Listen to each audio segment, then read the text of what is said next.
వారి ప్రసంగం ఏదైతే ఉందో దాని మీద మాకు స్పందించే అవకాశం ఇచ్చినందుకు ధన్యవాదాలు అధ్యక్ష. అధ్యక్ష, పెద్దలు బమ్మెర పోతన గారు ఒక మాట చెప్పారు అధ్యక్ష. కారే రాజుల్ రాజ్యంబులు కలగవే, గర్వోన్నతిం పొందరే, వారేరి సిరిమూటగట్టుకొని పోవం జాలిరే, భూమిపై పేరైనం గలదే, శిబి ప్రముఖులం ప్రీతిన్ యశకాములై ఈరే కోర్కులు, వారలన్ మంచిదే ఇక్కాలమున్ భార్గవ. అంటే అధ్యక్ష, ఆనాడు బమ్మెర పోతన గారు భాగవతంలో రాసిన ఈ పద్యం అర్థం ఏంటంటే, ఆడిన మాట తప్పొచ్చు, అబద్ధాలు ఆడొచ్చు, ఏం తప్పులేదు రాజా అని చెప్పి బలిచక్రవర్తి గారికి శుక్రాచార్యుడు సలహా ఇస్తారు అధ్యక్ష. అప్పుడు బలిచక్రవర్తి ఏమంటాడంటే, చరిత్ర నిండా చాలామంది రాజులు తమ దర్పంతో మరి గర్వాతిశయాన్ని ప్రదర్శించిన వాళ్ళు ఉన్నారు. నేనే రాజు, నేనే మంత్రి అని మిడిసిపడ్డ వాళ్ళు ఎవరు కూడా సంపదలు మూటగట్టుకుపోలేరు, పదవులను వెంట పెట్టుకొని పోలేరు, భూమిపైన మిగిలేది పేరు మాత్రమే అనే మాట వారు చెప్తారు అధ్యక్ష. శిబి చక్రవర్తి లాంటి వారు అధ్యక్ష అడిగిన వారి కోరికలు తీర్చి ఇచ్చిన మాట నిలబెట్టుకొని, నేను శిబి చక్రవర్తి గురించి చెప్తాను, మీరెందుకు కులికి పడుతున్నారు నాకు అర్థం. అందుకే నేను అదే విచిత్రం అధ్యక్ష, గుమ్మడికాయలు దొంగలంటే చెప్తారు కదా అధ్యక్ష.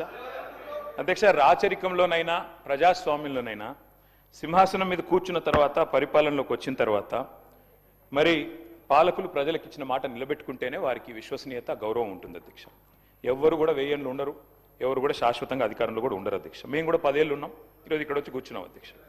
అధ్యక్ష, పార్లమెంటులో రాష్ట్రపతి గారు ఇచ్చే ప్రసంగానికైనా, శాసనసభలో గవర్నర్ గారు చేసే ప్రసంగానికైనా ఒక విలువ, ఒక విశ్వసనీయత ఉండాలి అధ్యక్ష.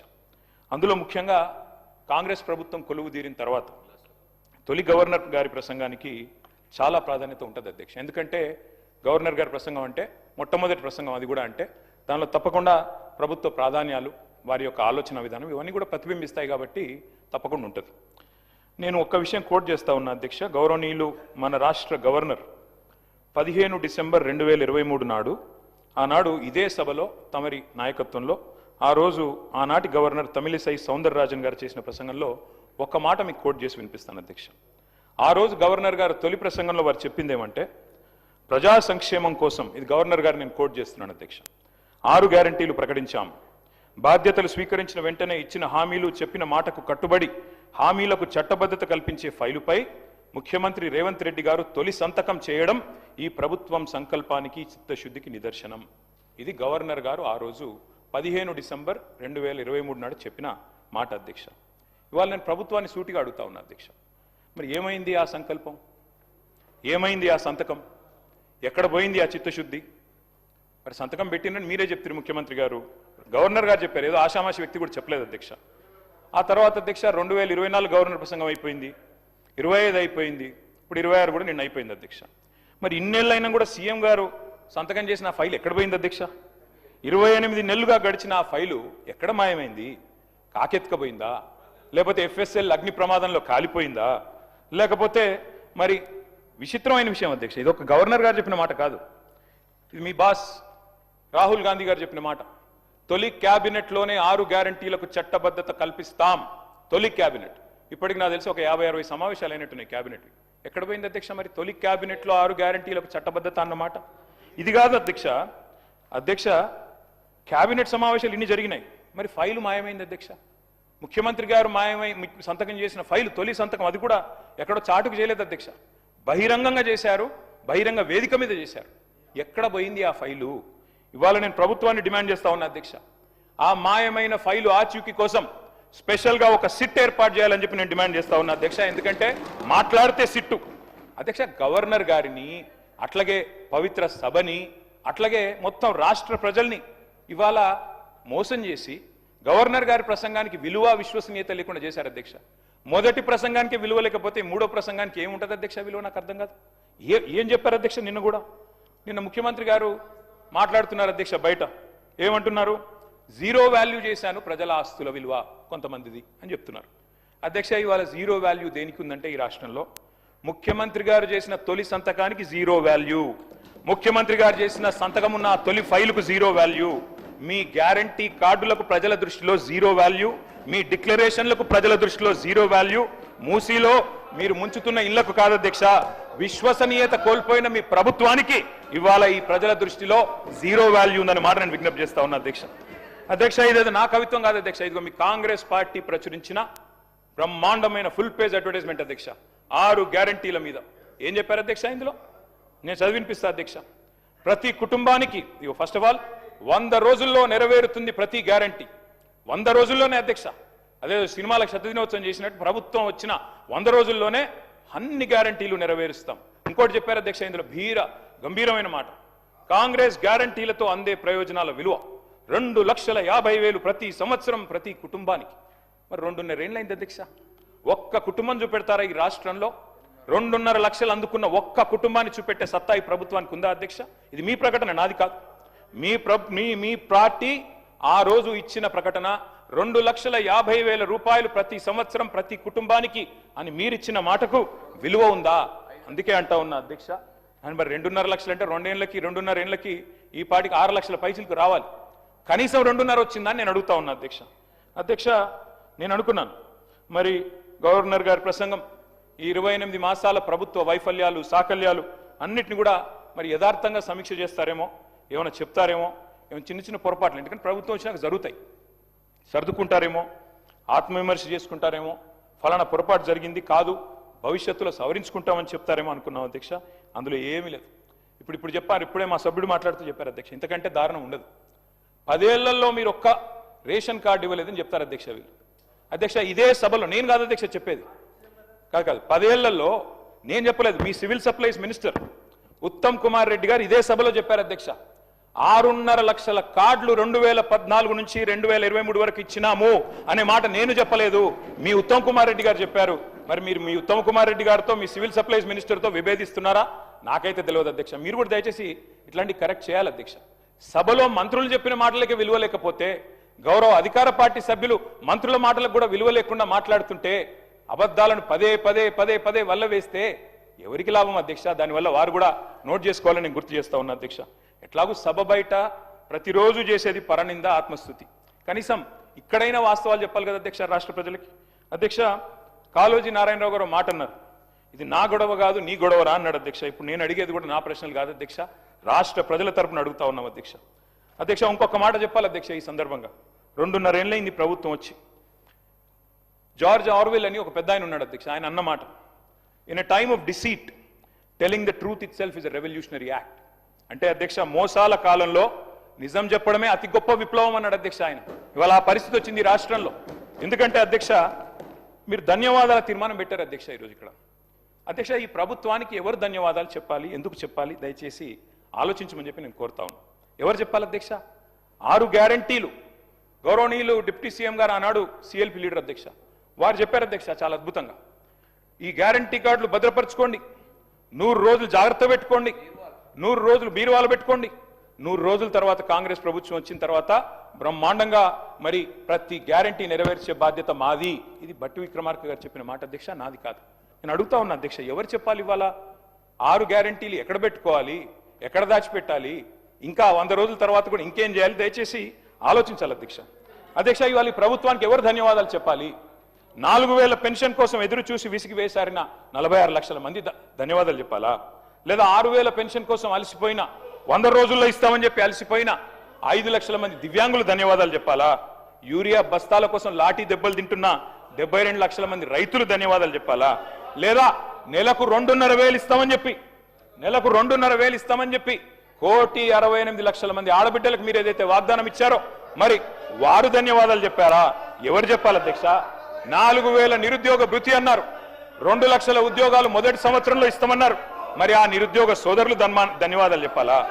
డిఏలు రాక, పిఆర్సీ లేక, బెనిఫిట్స్ అందక నరక యాతన పడుతున్న 10 లక్షల మంది ఉద్యోగులు, పెన్షన్దారులు, అవుట్ సోర్సింగ్ వర్కర్లు వారు ధన్యవాదాలు చెప్పాలా? విషాహారంతో చస్తూ పురుగుల అన్నం తింటున్న లక్షలాది మంది విద్యార్థులు స్పీకర్ సార్ తప్పకుండా మా గౌరవ సోదర శాసనసభ్యులు మా ప్రభుత్వానికి ధన్యవాదాలు చెప్పాలి.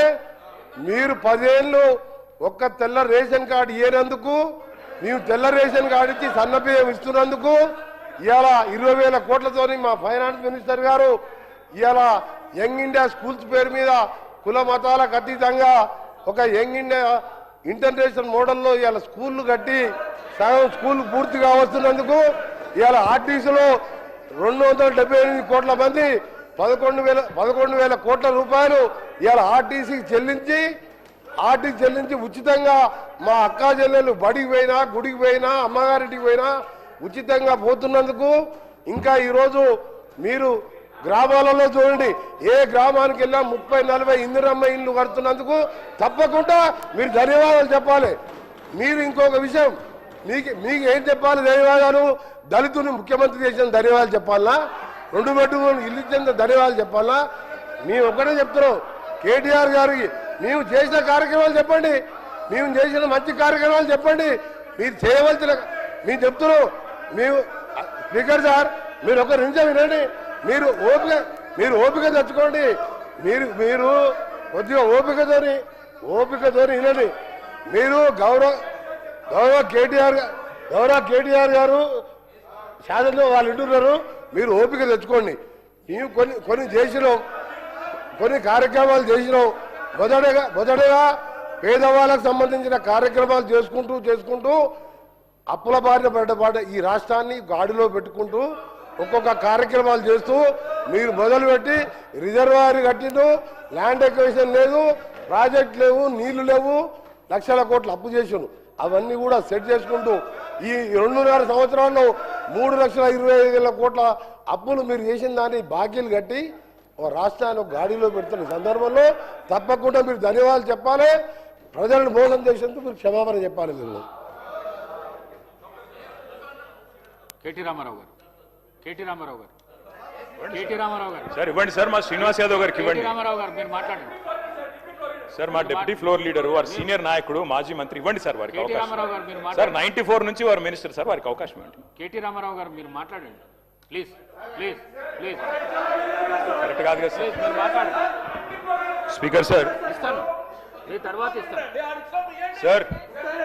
మాజీ మంత్రి, బలహీన వర్గాల నాయకుడు, హైదరాబాద్ లో పెద్ద నాయకుడు, మీరు ఈ రకంగా దయచేసి వారిని అవమానించకండి.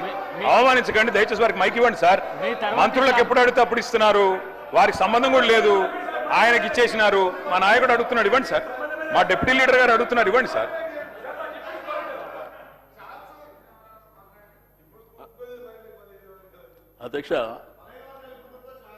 అధ్యక్ష ఈ శాసనసభలో స్పీకర్ గారు అనేది ఒక పార్టీకి సంబంధించి కాదు అధ్యక్ష, మా అందరికీ స్పీకర్ మీరు. అందుకే మీకు మైక్ ఇచ్చాను. నేను చెప్పాను తినండి సార్. నేను చెప్పినాక మాట్లాడండి. మీరు ఈ సభకు స్పీకర్ సార్. అందరి మెంబర్స్ హక్కులు కాపాడవలసింది మీరే సార్. రెండోది డిప్యూటీ సీఎం గారు కూడా ఇక్కడ ఉన్నారు. పెద్దలు బాలునాయక్ గారు, ఆది శ్రీనివాస్ గారు మాట్లాడారు సార్. మేము ఇక్కడ కూర్చొని విన్నాం, మేము అబ్జెక్షన్ చేయలే. మేము మధ్యలో మైక్ అడిగి ఏదో ఆయన మాట్లాడుతుంది తప్పు అనేటువంటిది మేము చెప్పలేదు సార్. ఇప్పుడు మా వరకు వచ్చినప్పుడు గవర్నర్కు ధన్యవాదాలు చెప్పే తీర్మానం ప్రకారము మా సభ్యుడికి అవకాశం వచ్చింది సార్. ఇప్పుడు రిప్లై చెప్పేటువంటి అధికారం ముఖ్యమంత్రి గారికి లేకపోతే డిప్యూటీ సీఎం గారికి ఉంది. కాబట్టి మా సభ్యులు చెప్పినటువంటిది మీరు దయచేసి వినాలి. మీరు ప్రతిసారి ఇంటర్వ్యూన్ అయినరనుకో, మీరు అక్కడి వైపు నుంచి ఇంటర్వ్యూన్ కావడం, మేము ఇక్కడి నుంచి ఇంటర్వ్యూన్ కావడం, అది సభ మర్యాదలో కూడా కరెక్ట్ కాదు. మీరు గుర్తుంచుకోవాలి సార్. నేను దయచేసి స్పీకర్ గారు రిక్వెస్ట్ చేసేది, మీరు మా హక్కులను కాపాడాలి అంతే. మీరు అడిగారు కాబట్టి మేము ఇచ్చినాం, అది కాదు కదా సార్. అది రైట్ రాయల్గా మాకు రావాల్సినటువంటి హక్కు సార్ అది. దయచేసి నేను మంత్రులకు రిక్వెస్ట్ చేస్తున్నా. ఇప్పుడు సభ్యులు అంటే తెలుసో తెలియక కొత్త పాత ఉంటారు, ఏదో అరుస్తుంటారు, కామెంట్ చేస్తారు, ఇటువైపు అటువైపు జనరల్గా జరుగుతుంది. కాబట్టి మంత్రులు జర బాధ్యతగా దయచేసి సభ్యులు మాట్లాడేటప్పుడు మీరు నోట్ చేసుకోండి. ప్రతిసారి ఇంటర్వ్యూన్ అయితే సభకు మర్యాద గౌరవం ఉండదు సార్. లాస్ట్ టైం కూడా అదే జరిగింది. లాస్ట్ టైం కూడా ఇదే సభలో అనని మాటల్ని ముఖ్యమంత్రి గారు ఆ రోజు సీరియస్గా మాట్లాడినప్పుడు మేము బయటకు వెళ్ళిపోయినాం అధ్యక్ష. కనీసం ఇక్కడ ఉన్నటువంటి చీఫ్ విప్పుల బాధ్యత ఏంది అధ్యక్ష? ప్రతిపక్షాల దగ్గరకు వచ్చి మాట్లాడి ఇట్లా కాదు, ఇది స్పీకర్ గారు పంపించారని చెప్పాలి. అది కూడా జరగలే. కాబట్టి నేను దయచేసి మీకు రిక్వెస్ట్ చేసేది, మీరు మా హక్కులను కాపాడాలి. ఇందులో ఉన్నటువంటి ప్రతి సభ్యుడు including chief minister, opposition leader, ప్రతి ఒక్కరు కూడా సభ్యులే అధ్యక్ష ఇక్కడ. కాబట్టి దయచేసి మా సభ్యుడికి అవకాశం వచ్చినప్పుడు ఆయన మాట్లాడిందంతా వినండి, మీరు నోట్ చేసుకోండి. తర్వాత మీరు రేపు ఎట్లయినా రిప్లై ఇవ్వాలి కదా, అప్పుడు ఇవ్వండి. అంతేగాని వాళ్ళు ఇంటర్వ్యూన్ అయ్యి మేము ఇంటర్వ్యూన్ అయ్యి సభ గౌరవానికి కూడా మర్యాద కాదు అధ్యక్ష. ఇప్పుడు ఇద్దరు సభ్యులు అనేక విషయాలు మాట్లాడినప్పుడు దాంట్లో కొన్ని వాస్తవాలు ఉన్నాయి, చాలా అవాస్తవాలు ఉన్నాయి. అయినప్పటికీ మేము విన్నాం ఇక్కడ. కాబట్టి దయచేసి మీకు రిక్వెస్ట్ చేస్తున్నా, సభ సజావుగా జరగాలంటే సభ్యునికి అవకాశం ఇచ్చినప్పుడు మీరు ఎవరు వాళ్ళు ఇంటర్వ్యూన్ కాకుండా నోట్ చేసుకోమని చెప్పండి, రిప్లైలో చెప్పుకోమని చెప్పండి. మేము చెప్పింది తప్పు, మీరు చెప్పింది రైట్ అంటే అల్టిమేట్గా ప్రజలు చూస్తున్నారు. కాబట్టి తప్పకుండా నేను దయచేసి మీరు రిక్వెస్ట్ చేస్తున్నా, మీరు ఇక మీదట ఎవరికి మధ్యలో అవకాశం ఇవ్వకుండా సభ్యుడికి అవకాశం ఇచ్చారు, వారు మాట్లాడతారు. కేటీఆర్ గారు మాట్లాడిన తర్వాత వాళ్ళు నోట్ చేసుకోమని రిప్లైలా ఇంకా ఏం చెప్పాలనుకుంటారో చెప్పమని చెప్పండి. ఇదే మా యొక్క అబ్జెక్షన్ అధ్యక్ష. గౌరవ కేటీఆర్ గారు మీరు ఇంతకుముందు ఒక పాంప్లెంట్ చూపిస్తూ ప్రతి కుటుంబానికి 2.5 లక్షలు ఇస్తామన్నారు. 2.5 లక్షలు అని అడిగినారు. అవును సార్. అది నాకు కూడా అర్థం కాలేదు. మా డిప్యూటీ సీఎం గారు చెప్తాను జవాబు తప్పకుండా. ప్లీజ్ మీరు చెప్పండి, దాని జవాబు చెప్పండి. 2.5 లక్షలు ఏమిటివి?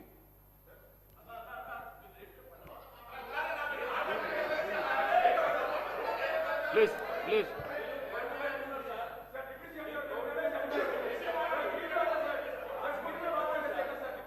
మీరు అడిగిందే.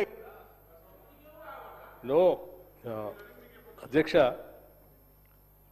గవర్నర్ గారి ప్రసంగం పైన ధన్యవాదాలు చెప్పే తీర్మానం పైన గౌరవ సభ్యులు కేటీఆర్ గారు మాట్లాడుతూ ఉన్నారు. మాట్లాడే సందర్భంగా గవర్నర్ గారు ఇచ్చినటువంటి ప్రసంగం పైన వారు సభ దృష్టికి తీసుకొని వచ్చి వారికి ధన్యవాదాలు చెప్తే బాగుంటుంది.